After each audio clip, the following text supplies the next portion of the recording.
chosen ones, somewhere right now, in a room with no windows, someone is reading a file with your name on it. Not the public records, not the surface stuff anyone could find. The real file, the one they paid a lot of money to create. The one that was supposed to destroy everything you've been building in silence. They hired the best. They wanted answers. They wanted ammunition. They wanted proof that you were nothing special, that you were hiding something dark, something shameful, something they could use against you forever. But here's what happened instead. That investigator sat down with every piece of evidence they gathered, every interview they conducted, every surveillance photo they took, and they closed the file with shaking hands. What they found wasn't what anyone expected. What they found made them question everything they thought they knew about how this world works. Because what they discovered about you, it wasn't a weakness, it wasn't a scandal, it was something far more terrifying to the people who sent them. They discovered that you cannot be touched, and now they have no idea what to do with you. But before we get to what broke them, before we reach the moment when everything they believed about power and control shattered in their hands, we need to go back to the beginning, back to when they thought this would be easy, back to when they had no idea what they were walking into. This whole thing started the way it always starts with people who can't stand watching someone rise. It started with whispers in back rooms. It started with jealousy dressed up as concern. It started with someone saying, "Something isn't right about that one. Nobody climbs like that without secrets. Nobody stays that calm without hiding something. Let's find out who they really are." So they made calls, they pulled strings, they found a professional, someone who specialized in breaking people down, in finding the cracks, in exposing the truth behind carefully constructed images. This investigator had a reputation: thorough, relentless, cold. They'd brought down politicians, exposed con artists, destroyed careers with nothing more than a well-documented file. This was supposed to be routine, background check, social media deep dive, a few interviews with people from your past, financial records, to paint a picture, simple work for someone of their experience. They quoted a price. The enemies paid without blinking. They wanted results fast. They wanted your destruction delivered on a silver platter. They sat back and waited for the dirt to surface. Any day now, they thought, any day now we'll have everything we need to bury this person forever. What they didn't realize, what none of them could have predicted, was that they had just set something in motion that would end up burying them instead. Not you, them. The investigator took the case with confidence. They'd done this hundreds of times before. Everyone has a weak point. Everyone has a crack in the foundation. Everyone, when examined closely enough, reveals the darkness they've been trying to hide. That was the fundamental belief this professional had built their entire career on. Human beings are predictable. Human beings are flawed. Human beings, no matter how carefully they construct their public image, always leave traces of their true nature somewhere in the evidence. Find the pattern, follow the thread, expose the truth. Simple, reliable, profitable. They pulled up your information with the casual efficiency of someone who's destroyed dozens of lives through similar methods. Name, age, location, employment history, social connections, all the basics loaded onto their screen within minutes. Nothing unusual at first glance, nothing that suggested this would be anything other than standard procedure. They made their first set of notes with absolute certainty. Standard subject, standard timeline. Expect results within 2 to 3 weeks.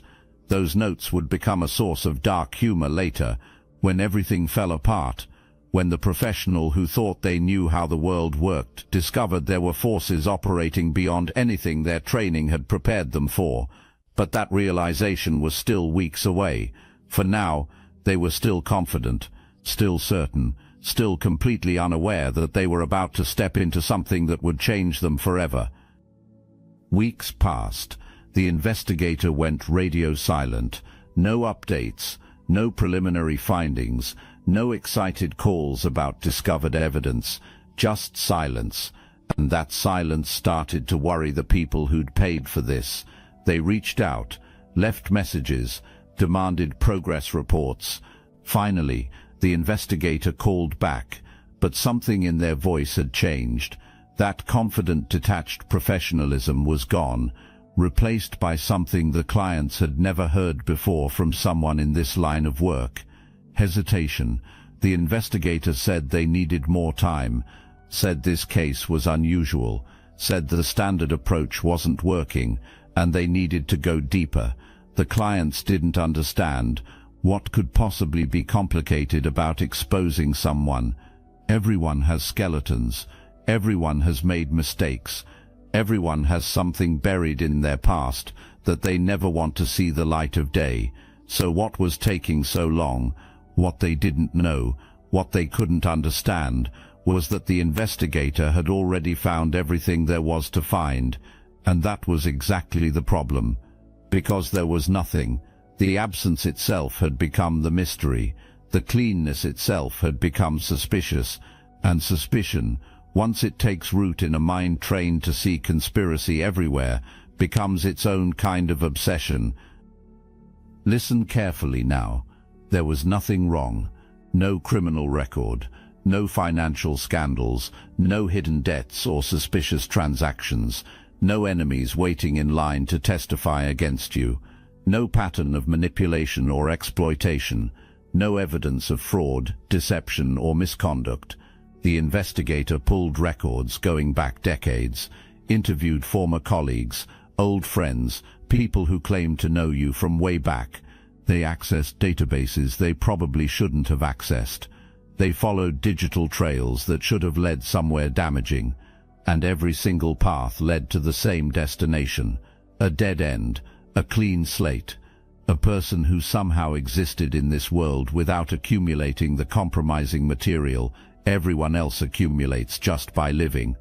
At first, the investigator thought they were missing something. Maybe the records had been scrubbed. Maybe someone had gotten there first and cleaned up. Maybe there was a level of sophistication at play that required different methods. But the more they dug, the more they realized something that made their stomach turn. The records weren't scrubbed. There was nothing to scrub. This wasn't a cover-up. This was just who you were. And in a world where everyone has dirt, where everyone has made mistakes, where everyone has vulnerabilities that can be leveraged, a person with a genuinely clean record becomes the most suspicious thing imaginable. The investigators started losing sleep, started questioning their own methods, started wondering if maybe, just maybe, they had finally encountered something their entire worldview couldn't explain. The investigator started interviewing people from your past. This was supposed to be the easy part. People love to talk. Former friends harbor resentments. Old colleagues remember slights. Exes carry grudges. All it takes is a few leading questions, and people start spilling everything. But something strange happened during these interviews. Every single person the investigator spoke with said something different about you. Some called you warm, others called you cold. A few described you as the most honest person they'd ever met. Others said you were so private they never felt like they truly knew you. Former partners spoke about you with this strange reverence, like they'd been in the presence of something they still couldn't explain years later. None of them had anything bad to say, not really, but none of them could describe you in a way that made sense either.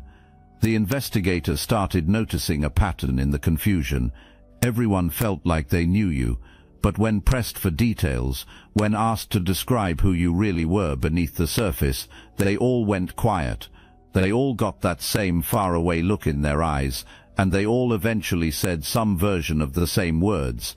I thought I knew them, but looking back, I'm not sure I ever did. One former colleague said something that made the investigator put down their pen and just stare. That person is like a mirror. When I was around them, I always saw my own reflection, my own hopes, my own fears, my own potential, but I never saw what was actually inside them. It's like they existed on the other side of the glass, watching me examine myself without ever revealing themselves.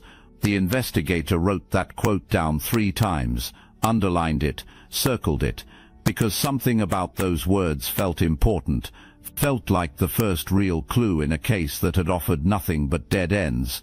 Little did they know, that clue was leading them somewhere they weren't prepared to go. The behavioral analysis section of the report started filling with contradictions, present but absent, warm but unreachable, honest but mysterious, kind but intimidating. The investigator couldn't build a psychological profile because nothing fit. Standard categories didn't apply. Normal patterns of human behavior didn't match. Most people are easy to categorize. They're avoidant, or they're clingy. They're aggressive, or they're passive. They're manipulative, or they're genuine. They fall somewhere on the spectrum of predictable human psychology. But every category the investigator tried to place you in immediately fell apart when examined closely. The notes in the margin became increasingly frustrated. Subject does not fit established behavioral parameters. Response patterns suggest high intelligence and emotional control. Motivations unclear. Psychological profile inconclusive. That word kept appearing throughout the file. Inconclusive. It was the word of a professional admitting they'd hit a wall, not because they lacked skill, but because they were dealing with something their training had never prepared them for. The investigator started pulling old textbooks off shelves, started rereading case studies they hadn't looked at in years, started searching for any precedent, any framework, any explanation for the kind of subject they were dealing with. Nothing matched. Nothing came close.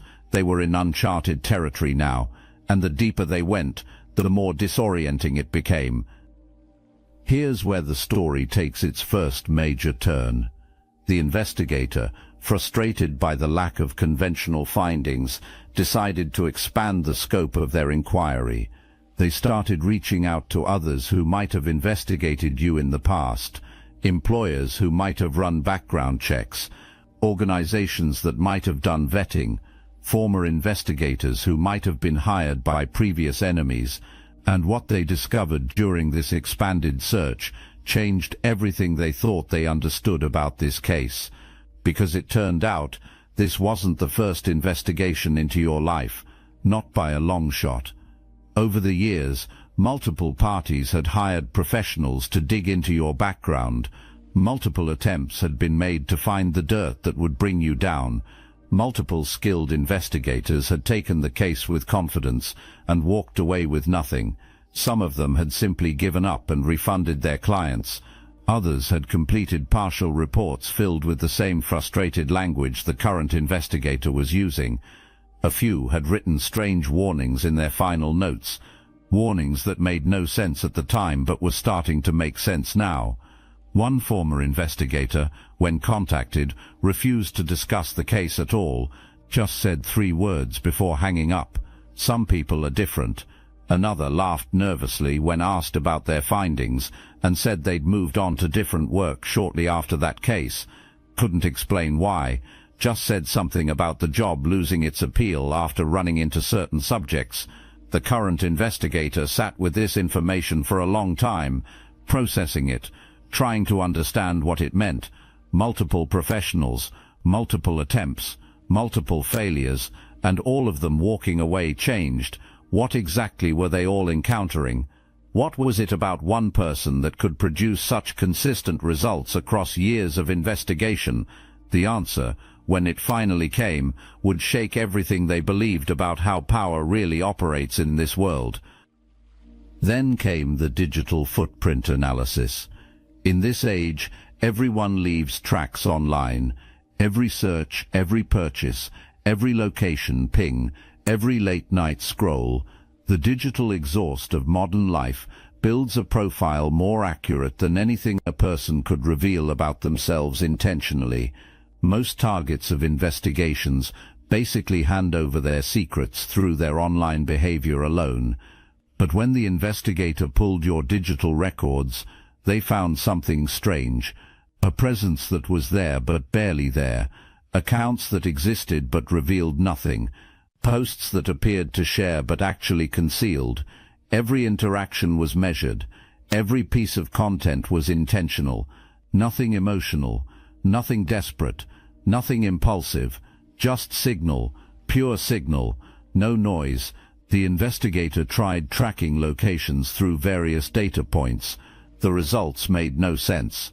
Cities that didn't connect. Time gaps that couldn't be explained. Movement patterns that seemed almost random until they looked closer and realized the randomness itself was deliberate. Chaos with purpose. Unpredictability as strategy. Someone had learned to move through the modern surveillance apparatus like water through fingers. Present everywhere, captured nowhere. The investigator's notes became shorter, more terse, more frustrated. Subject demonstrates operational security, unusual for civilian target. Possible training or natural aptitude for evasion. Movement patterns suggest awareness of tracking methods. Digital footprint, minimal, and appears deliberately curated. They stared at those words after writing them, wondering what kind of person develops this level of awareness without professional training, wondering if maybe, just maybe, they were dealing with something that couldn't be explained through normal categories. The thought should have been a warning. Instead, it became an invitation to dig deeper. At this point, the investigator made a decision that would change everything.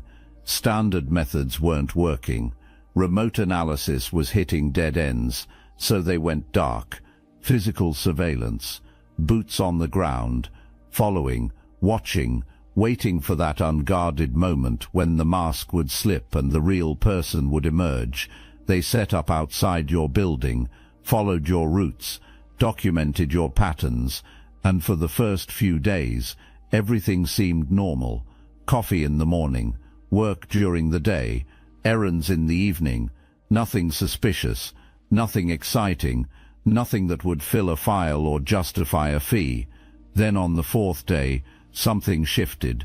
The investigator noticed that your patterns had changed, subtly at first. Routes that were slightly different, pauses in unexpected places, stops at random locations with no apparent purpose, and slowly the realization crept in like cold water. The surveillance wasn't one-directional anymore. Somehow, without any direct confrontation, without any acknowledgement, without any change in your outward behavior, you knew you were being watched, and now you were watching back. This was the moment the power dynamic began to shift. This was the moment the hunter started becoming the hunted, and neither you nor the investigator said a single word to each other. The game was being played in silence, in movements, in pauses and redirections that spoke louder than any conversation could. The investigator felt something they hadn't felt in years of professional work. Uncertainty. Real uncertainty. The kind that makes you question whether you should continue or walk away while you still can. The investigator was trained for counter-surveillance. They knew how to blend in, how to become invisible, how to follow without being noticed. But all that training became useless against what they encountered, because you never looked at them directly, never called them out, never acknowledged their presence, but you moved with an awareness that made it impossible for them to maintain the upper hand. Every time they thought they'd found a good position, every time they settled into observation mode, you'd do something that shifted the dynamic. A pause at a crosswalk, just long enough for them to catch up, then movement again before they could get too close. A sudden detour into a building with multiple exits, an extended stay at a location that forced them to wait in exposed positions. The investigator realized they were being played, that every move they made was being anticipated, that the hunter had become the hunted without a single word being exchanged. Their notes from this period read like someone losing their grip on reality. Subject demonstrates complete situational awareness, unable to maintain covert observation. Every attempt at close surveillance results in subject appearing to anticipate and counter. not hostile but deeply unsettling, beginning to question if continued operation is advisable. But something kept them going, some combination of professional pride and genuine curiosity. They'd never encountered anything like this. They needed to understand it, needed to make sense of it, even if that understanding came at a cost they couldn't yet calculate. What happened next proved that you weren't just aware of the surveillance, you were controlling it. The investigators started noticing that their own movements were becoming predictable, that they were falling into patterns dictated by your choices rather than their own strategy. When you stopped somewhere unexpected, they had to stop. When you changed direction, they had to adjust. When you spent 3 hours in a library reading books they couldn't identify from a distance, they had to wait. You were setting the rhythm, you were choosing the tempo, and the investigator was dancing to music you composed without ever acknowledging the performance. There's a term in the intelligence community for this: operational dominance. It means the ability to control an environment so completely that anyone operating within it is forced to react to your choices rather than execute their own plans. It's rare. It requires a combination of awareness, patience, and psychological understanding that most people never develop. And you were demonstrating it casually, effortlessly, like it was the most natural thing in the world. The investigators started questioning their own competence, started wondering if maybe they'd lost their edge, started looking for explanations that would preserve their professional self-image. But deep down, in a place they weren't ready to acknowledge yet, they knew the truth. They hadn't lost their edge. They'd simply encountered someone sharper. Then came the moment that broke everything. The investigator had been parked outside your building for hours, watching, waiting, determined to finally get something concrete, something that would justify the expense, something that would explain who you really were beneath all the mystery. And then you appeared. But instead of walking to your car, instead of heading to work, instead of doing any of the normal things the investigator had documented 100 times, you walked directly toward their vehicle. Not fast, not aggressive, just calm, deliberate, certain. And you stopped about 5 feet away, just stood there, looking directly at them through the windshield. That expression everyone talks about, that look that makes people go quiet, not angry, not threatening, not even particularly interested, just aware, completely, utterly, undeniably aware. And then you smiled, not mockingly, not cruelly, just smiled, like someone acknowledging an old game, like someone confirming something that had been obvious all along. And you turned around, and you walked away, just like that. No confrontation, no words, no dramatic gestures, just a smile and a departure. The investigator sat in that car for 20 minutes afterward, hands shaking, heart racing, unable to move, unable to process what had just happened.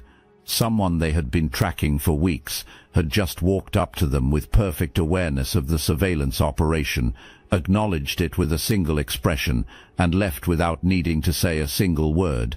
The power dynamic had been clear, crystal clear, and it wasn't in the investigators' favor.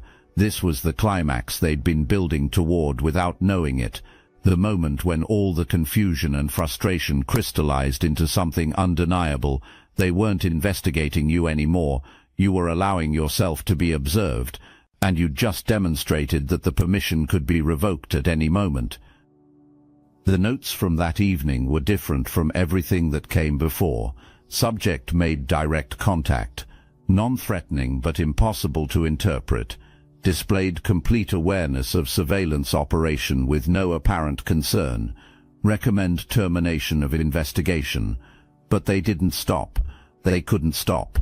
It had become personal now, a mystery they needed to solve, an itch they couldn't scratch. So they went deeper, started pulling records they had no authorization to pull, accessing databases that required clearances they didn't possess, reaching out to contacts in places that operated outside normal channels.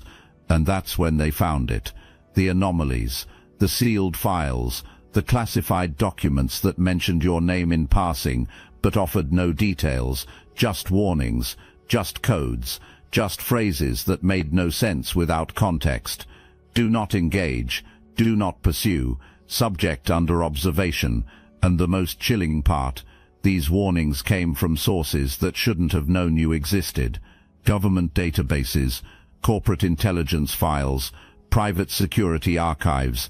Everywhere the investigator looked, they found traces of you, and everywhere those traces appeared, they found the same message: leave this one alone. The investigator sat with those discoveries for days, trying to understand what they meant, trying to piece together a picture from fragments that refused to form a coherent image. Who leaves traces in classified databases? Who generates warnings across multiple institutional systems? Who gets flagged as someone to avoid by agencies that don't even acknowledge each other's existence? The answer, when it finally started to form in the investigator's mind, was so strange they almost dismissed it. Almost. But by now, they'd seen too much to dismiss anything. 3 days after finding those sealed files, the investigator's phone rang. Blocked number. No caller ID. Just a voice on the other end. Calm, professional, completely devoid of emotion. The voice said one thing, and one thing only: close the file, walk away. This isn't someone you want to understand. This isn't someone anyone wants to understand. Some people exist outside the categories we use to make sense of the world. Some people are better left alone. This isn't a threat. It's advice. Take it. The line went dead. The investigator sat there staring at the phone for a long time, trying to process what they'd just heard, trying to understand what they'd stumbled into. Someone had been watching them while they watched you. Someone had access to their investigation. Someone knew exactly what they'd found, and exactly what they were about to find, and that someone had decided to intervene, not to protect you necessarily, but maybe to protect the investigator from what they were about to discover, or maybe to protect the world from what would happen if too many people started asking questions about individuals like you. Either way, the message was clear. Some mysteries aren't meant to be solved, and this was one of them. The investigator thought about all the other professionals who'd walked away from investigating you, wondered if they'd received similar calls, similar warnings, similar invitations to preserve their sanity by abandoning the pursuit. How many times had this happened? How many people had gotten close to understanding something about you before being redirected away? The scope of what they'd stumbled into was starting to become clear, and it was much, much larger than a simple background investigation. The final report was never finished. The investigator tried. They sat down multiple times to write a summary, to create a coherent narrative from everything they'd gathered, but every draft felt wrong. Every attempt at explanation fell short. How do you write a report about someone who contradicts every expectation?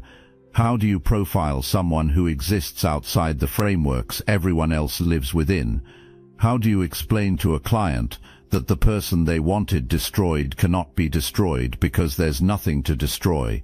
The investigator typed one final note at the bottom of the incomplete file. Subject represents something beyond standard classification. Clean record, clean reputation, clean conscience, but that cleanliness itself is the anomaly. In a world where everyone has compromising material, where everyone has made mistakes, where everyone has vulnerabilities that can be leveraged, this individual possesses none. No attachments that can be threatened, no addictions that can be exploited, no fears that can be manipulated, no dependencies that can be used as pressure points. Recommend no further action. This investigation is terminated. That file now sits in a drawer somewhere. Incomplete, unsatisfying, haunting everyone who reads it. The clients who commissioned it never got what they paid for. They wanted weapons.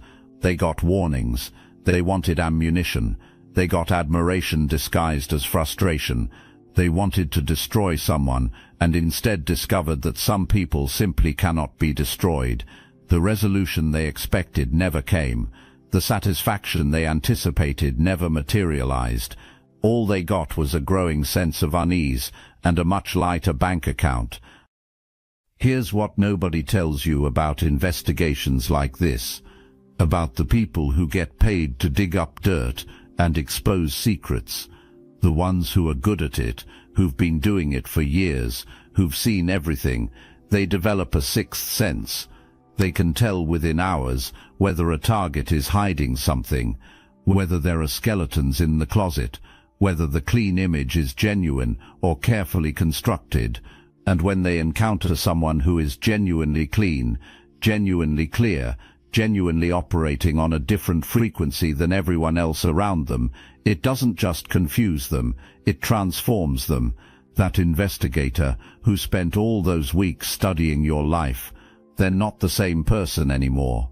Something shifted during that time, something fundamental. They started seeing patterns they'd never noticed before, recognizing the games everyone plays without realizing they're playing them, understanding why your distance, your boundaries, your unwillingness to engage with drama was actually the sanest response possible in an insane world.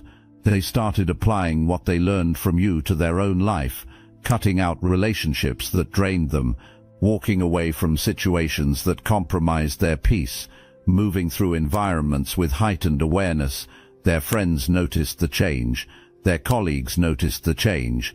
Something had happened to this person, something that couldn't be explained, something that made them quieter, more observant, less willing to participate in the collective insanity everyone agrees to call normal life. The investigator began keeping a private journal after closing your case, not official notes, personal reflections, trying to process what they'd experienced, trying to understand how watching someone for weeks had fundamentally altered their perception of reality. The entries were raw, confused, sometimes almost poetic in their searching. I went looking for weakness and found strength I didn't know was possible. That was one entry. I was trained to believe everyone has a price, everyone has a breaking point, everyone has something that can be leveraged. Now I know that's not true. Some people have transcended the economy everyone else operates in. Some people have removed themselves from the game entirely while appearing to play along. Another entry asked questions the investigator couldn't answer. How does someone become like that? Is it deliberate, natural, divine? Were they born different, or did they make themselves different? And the bigger question, could I become that? Could anyone? The journal filled up over months, page after page of someone trying to make sense of an encounter that had shattered their worldview. They never reached conclusions, just kept circling the same mysteries from different angles. Eventually the journal entries became less frequent. The investigator stopped trying to understand and simply started accepting. Some things are beyond understanding. Some people are beyond categories. And the wisest response to encountering something like that isn't analysis, it's respect. Quiet, humble, slightly fearful respect.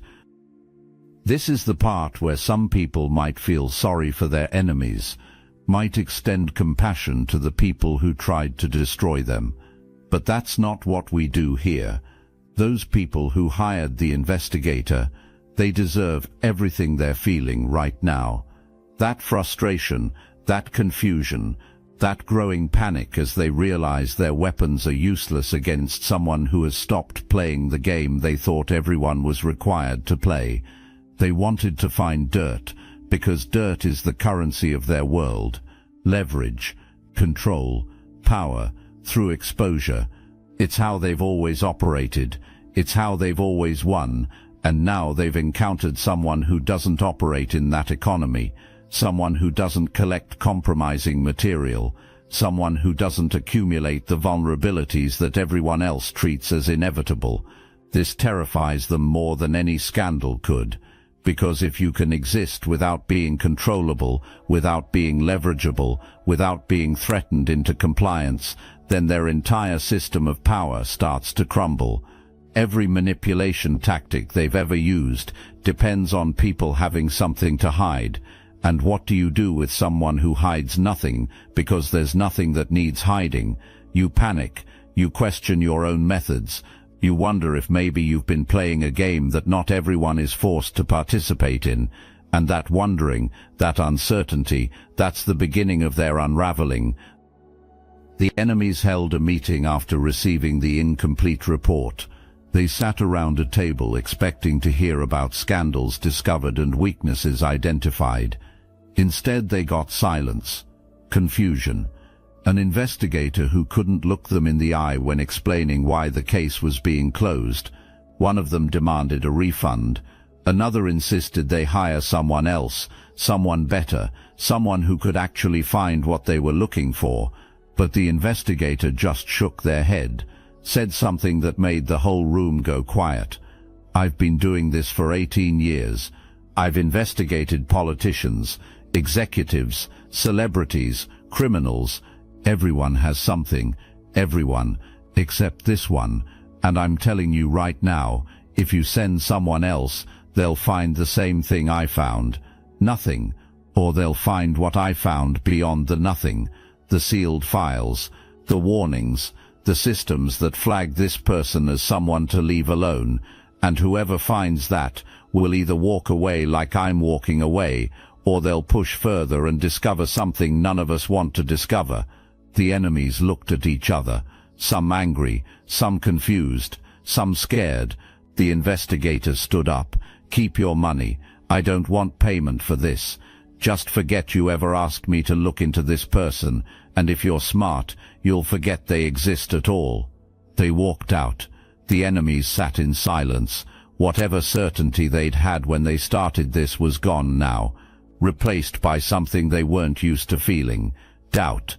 Genuine doubt about whether they had any idea what they were dealing with. The divine has its favorites, and the protection that surrounds you isn't accidental. It wasn't earned through clever maneuvering or strategic planning. It comes from alignment, from walking a path that most people are too scared to walk, from making choices that seem strange in the moment, but create a life that can withstand any investigation, any scrutiny, any attempt at exposure. While others were cutting corners, you were building foundations. While others were accumulating secrets, you were cultivating transparency. While others were creating leverage against each other, you were becoming unleverageable. This wasn't strategy, this was instinct. Something in you always knew that freedom required a different kind of existence, that real power came from having nothing that could be taken away, that sovereignty wasn't about accumulating weapons against others, but about removing the weapons others might use against you. And now that investment is paying dividends in ways you couldn't have imagined when you started. The years of being called strange, the periods of isolation when others questioned your choices, the moments when you could have compromised but didn't. All of it was preparation. All of it was building toward exactly this moment, when someone would come looking for weakness and find an unshakable foundation instead. Look at what's happening right now. Enemies who thought they could take you down are confused and retreating. Investigations that were supposed to expose you have exposed nothing. Resources that were meant for your destruction have been wasted on discovering what you already knew about yourself. That there's nothing to find, that the surface matches the depth, that the image reflects the reality. Some chosen ones went through years of struggle precisely because the universe was preparing them for this moment. Every relationship that fell away wasn't loss, it was clearing. Every opportunity that disappeared wasn't bad luck, it was redirection. Every period of isolation wasn't punishment, it was protection, making sure nothing could attach to you that might later be used against you. Making sure no compromising connections could form that enemies could exploit, making sure your record stayed clean, because someday someone would check it. And now that day has come. The checking has been done. The verdict is in. You passed a test you didn't even know you were taking. Passed it so completely that the examiners are the ones who ended up being examined. They looked into the mirror you created and saw their own fear reflected back at them, their own smallness, their own desperate need for leverage in a world where you've proven leverage isn't necessary. Remember what the investigator discovered during those interviews with people from your past, that everyone saw something different when they looked at you, that you functioned like a mirror, reflecting back whatever people needed to see. This wasn't deception, this was discernment. You learned early that different situations require different presentations, that wisdom means knowing what to share and what to protect, that being genuine doesn't mean being an open book to everyone who walks by. You showed people what they were capable of receiving, nothing more, nothing less. Some saw warmth because they needed warmth. Some saw strength because they needed strength. Some saw mystery because they weren't ready for clarity. None of it was fake. All of it was you, just the version of you that particular person could handle. And now that selective revelation, that careful curation of what you share with whom, has created a situation where nobody can pin you down, nobody can define you in a box, nobody can reduce you to a single story they can attack. Because you're not a single story, you're a library, and most people only ever read one page. The investigator tried to read the whole thing, tried to compile a comprehensive understanding from fragments and interviews and records and surveillance, and all they got was a reading list, so long it would take a lifetime to complete. By the time they realized the scope of what they were dealing with, it was too late. The investigation was already over, and they were already changed. Let me tell you about the ripple effects that started spreading after this investigation collapsed. Because it didn't just affect the investigator and the enemies who hired them, it sent waves through entire networks of people who thought they understood how the world works. The investigators started talking, quietly, carefully, to other professionals in their field, sharing just enough to warn without revealing too much. And those conversations sparked other conversations, whispers in professional circles about a certain kind of target, a certain kind of subject who doesn't fit the normal patterns. People started sharing their own experiences, times when investigations went sideways for reasons they couldn't explain, targets who seemed aware of surveillance without any logical way to know, cases that got closed with incomplete reports and uneasy feelings. A pattern started emerging. Not everyone was talking about you specifically, but many were talking about people like you, chosen ones operating in the world without generating the vulnerabilities everyone else generates. It turns out you're not the only one. There's a category, a classification that doesn't exist in official training manuals, but that experienced professionals recognize instinctively: the untouchables, not because of power or money or connections, but because of something harder to define, a way of existing that removes the handles others would use to grip and control. And the fact that this category exists at all is changing how certain people think about power and control and leverage. Some are disturbed by it, others are intrigued. A few are already trying to figure out how to become untouchable themselves. Your existence, your demonstration of what's possible, is literally reshaping the landscape for others who come after you. The transformation happening now goes beyond simple vindication, beyond the satisfaction of knowing your enemies failed. Something deeper is emerging from this moment, a recognition of how you've been operating all along, that instinct for privacy that seemed paranoid to others, wisdom, that distance that made people uncomfortable, protection, that refusal to engage with drama and conflict, strategy.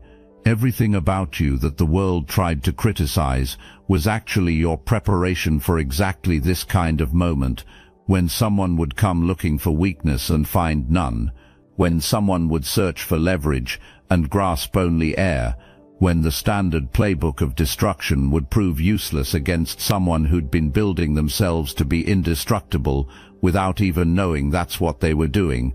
The awareness that's flooding through you right now isn't new, it's just becoming conscious. You've always known, somewhere deep, that you were different, that the rules everyone else followed weren't quite the rules you needed to follow, that your path required a different kind of discipline, a different kind of integrity, a different kind of existence. Now you're seeing the results. Now you're understanding why all those choices that seemed strange to others were exactly right for you. The vindication isn't external, it's internal. A recognition finally rising to the surface. Yes, this is who I am. This is who I've always been, and this is who I was always meant to become. I must interrupt this transmission for just a moment. Are you really chosen? Prove it. It's easy to watch videos about chosen ones. It's another thing to put yourself to the test. If you're still here, that means something. But talk is cheap. Real chosen ones take action. That's why I built Destiny Engine. It generates personalized sequences that help you rewire betrayal into transcendence, turn isolation into sacred power, and transform their downfall into your rise. We are using the Dark Elite's own weapons against them, taking their declassified consciousness technology that programmed competition and scarcity and repurposing it to serve divine justice. You put on the headphones, press play, and watch your enemies choke on the rope their own lies created.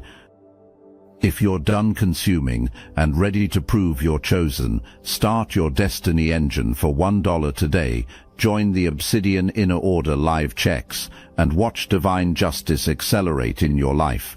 Link in the description. Those sealed files the investigator found. The warnings from sources that shouldn't have known about you. The mysterious call that terminated the investigation. Someone is watching, not with malice, not with intent to harm, but with awareness that individuals like you require different treatment than ordinary subjects, that bringing too much attention to certain people causes more problems than it solves, that some mysteries are protected for reasons the investigators could never understand. Divine orchestration works like this sometimes, not dramatic interventions, not parted seas and burning bushes, just quiet redirections, just systems that were supposed to function one way, suddenly functioning differently when they encounter you. Just phone calls that shouldn't have been made getting made anyway. Just enough influence in just the right places to ensure that certain outcomes remain impossible, no matter how much money enemies spend trying to achieve them. The protection around you has layers. Some you can see, some you can't. Some are the natural result of your choices and integrity. Others come from places you can't identify and sources you'll never meet. All of it combines into something that looks, from the outside, like invulnerability, like immunity, like a person who simply cannot be touched, no matter how hard others try. And the harder they try, the more obvious it becomes that the trying itself is futile. Here's the most powerful part of this entire situation. You didn't have to do anything. You didn't hire lawyers to defend yourself. You didn't launch counter-campaigns to protect your reputation. You didn't scramble to hide evidence or prepare alibis or manufacture character witnesses. You just existed. That's it. Just kept living your life, kept making your choices, kept walking your path, and your existence itself became your defense. The investigator found nothing because there was nothing to find, not because you'd hidden it well, but because it simply wasn't there. This is what it means to live clean in a dirty world. Not perfection, not sainthood, not some impossible standard of behavior that nobody could maintain, just integrity, just alignment, just making choices that you'd be comfortable with anyone discovering because they genuinely reflect who you are. It sounds simple. It's the hardest thing most people ever try to do, and most people fail because they don't understand the investment required. They don't see how every small compromise accumulates, how every corner cut creates leverage for future enemies. how every secret generated becomes a weapon someone could eventually use. But you understood, maybe not consciously, maybe not with explicit awareness, but something in you understood that freedom required a clean record, and you built one. Now that record stands as your fortress, your shield, your weapon that doesn't attack but simply cannot be penetrated. The enemies are regrouping now, trying to figure out their next move, but here's what they don't realize yet. There is no next move. The investigator was their best shot. The professional approach was supposed to work. The money they spent was supposed to buy results. Now all of it is gone, and they're back where they started. Except they're not really back where they started. They're worse off, because now they know they're fighting something they don't understand.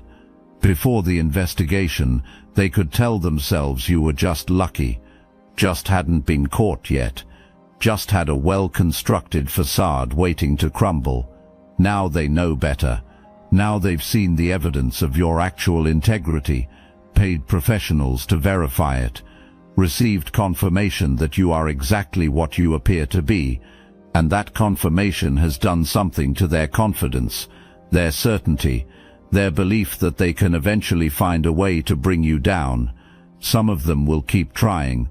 Pride won't let them accept defeat, but their attempts will become increasingly desperate, increasingly obvious, increasingly counterproductive, because desperation always creates more vulnerability than it eliminates, and you'll watch them make mistakes, watch them expose themselves, watch them become the compromised ones while trying to compromise you, the predators becoming prey to their own obsession, the hunters trapped by their own persistence. It's already beginning. You might not see all the details yet, but the unraveling has started, and it won't stop until they either give up entirely or destroy themselves in the pursuit. Now think about the investigator one more time, that professional who came into your life with one purpose and left with questions they'll carry forever. They're still out there somewhere, still thinking about you, still wondering what you are, still changed by the weeks they spent trying to understand something beyond their categories. In a strange way, you taught them something without ever speaking to them directly. Your life became a classroom. Your choices became curriculum. Your existence became a demonstration of what's possible when someone refuses to participate in the collective compromise everyone else treats as mandatory. They won't forget you. They can't forget you. Not because you did anything dramatic, but because you showed them something they'd never seen before. A person who moved through the surveillance age without generating dirt. A person who maintained relationships without creating enemies. A person who achieved success without accumulating the skeletons that normally come with the territory. They didn't know such a thing was possible until they saw it in you, and now they know. Now they have to rebuild their entire understanding of human nature around the reality that some people are genuinely clean, that some people genuinely operate from integrity, that some people, a rare few, have figured out something that most of humanity never grasps: how to be truly free. The investigator told a colleague something interesting. A few weeks after closing your case, they were having drinks. The colleague asked why they seemed different lately, less aggressive, less certain, less like the cutthroat professional they'd always been. The investigator thought about it for a long time before answering. Then they said something that summarizes everything this whole experience taught them. I spent my whole career believing that everyone was hiding something, that my job was to find the hidden thing and expose it. I was good at it because I never doubted the premise. Everyone has dirt, everyone has secrets, everyone, if examined closely enough, reveals something they'd rather keep buried. Then I met someone who broke the premise, someone with no dirt, no secrets, nothing buried that could be dug up. And it wasn't because they were better at hiding. It was because they'd learned to exist without accumulating the things everyone else accumulates just by living. They'd solved a problem I didn't even know was solvable, And now I can't stop wondering if maybe I've been looking at everything wrong. Maybe the question isn't how to find what people are hiding. Maybe the question is how some people learn to have nothing to hide in the first place. The colleague didn't know what to say, just sat there processing, and the investigator finished their drink and left, still carrying questions, still changed, still wandering through a world that looked completely different now that they'd seen evidence of what you represented. We're coming full circle now. Back to that room with no windows where someone is holding a file with your name on it, except the feeling in that room is different than it was at the beginning. The confidence is gone, the certainty is gone, the anticipation of destruction has been replaced with something that looks a lot like fear, because they don't know what to do next. All their standard approaches have failed, all their usual weapons have proven useless. All their assumptions about how this would go have been demolished by the simple, impossible truth that some people cannot be touched. That file will be closed eventually, sealed and filed away with the rest of the unsolvable cases, and everyone who touches it will carry the same questions the original investigator carried. Who is this person? How did they manage this? What are they connected to that makes them so untouchable? They'll never get answers because the answers require understanding something they're not equipped to understand.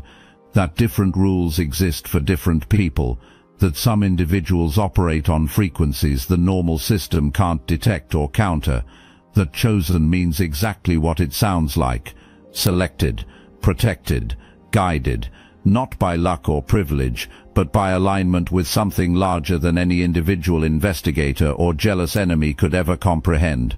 The beginning of this story was someone opening a file with your name on it.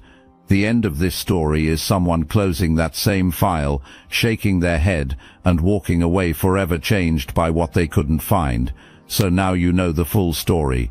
Now you understand what happened in those weeks when someone was digging through your life looking for destruction.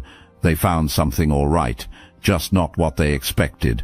They found a person who cannot be understood through conventional means, a presence that doesn't fit categories, a force that makes professionals shake their heads and walk away. They found you, and discovering you changed them, just like discovering yourself changed you. Just like this message, reaching you at exactly this moment, is part of a larger pattern you're only beginning to recognize. The investigation is over, the file is closed, the enemies are confused, and you're exactly where you've always been,